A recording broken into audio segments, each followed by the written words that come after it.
and welcome to the Andy Griffith Show, Facts and Trivia. Appreciate you being here. Before we get started, ask you to please subscribe. Ask you to please share these on your Facebook page so we can get more people. Give us a like down here. Click that thumbs up button for us. We appreciate it. I want to tell you that I learned a lesson. After Friday's video, I've learned that, actually may have learned a few lessons, that either not everyone cares about the history or where the show came from, or maybe it's just they don't like grape nuts. Barely had over 100 views, which kind of surprised me. This is why I keep saying, if you got something you want to see, let me know and I'll dig into it and see what I can find.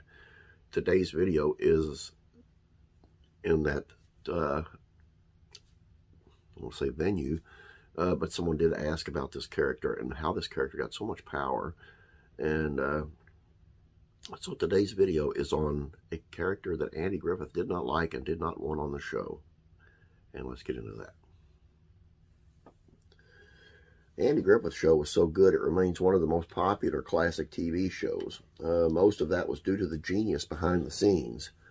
The show employed some top-notch writers and directors, and they laid the groundwork for the show. Then everything filtered through Andy.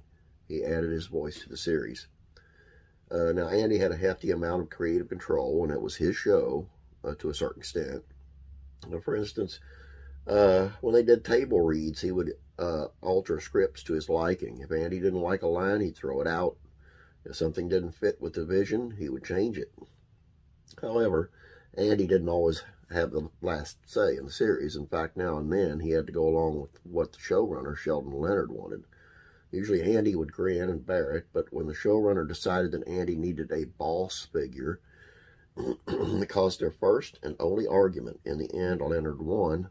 That didn't mean that Griffith had to like it, though. As a matter of fact, Andy hated the character. However, fans of the show would never know it from watching the series.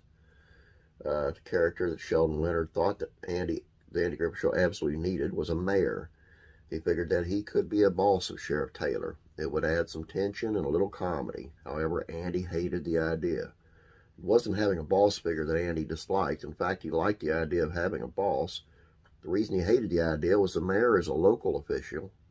He could have been over the local police department if Mayberry had one. However, the sheriff is an elected county official. The mayor wouldn't have any power over a sheriff, and that detail bothered him. Now, Mayberry had two different mayors over the course of the Andy Griffith Show's run. The first mayor of Mayberry was Mayor Pike. He first appeared on the episode titled The Manhunt, which early in the first season. In fact, it was the first season in which Barney Fife appeared as well.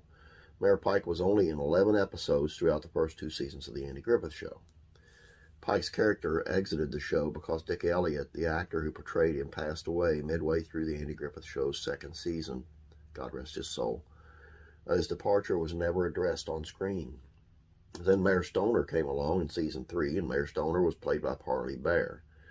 He only appeared in 7 episodes of the Andy Griffith Show. That's according to IMDb. So Andy Griffith hated the fact that Sheldon Leonard added a mayor to the series. However, he only had to deal with 18 episodes of the role before things went back to normal in Mayberry. And that is the character that Andy hated. And for the reason a lot of people ask, how did Mayor Stoner get so much power over a county mayor or county sheriff? Now you know. Appreciate you being here. Don't forget the trivia question on the Facebook page. God bless, and I'll be praying for you.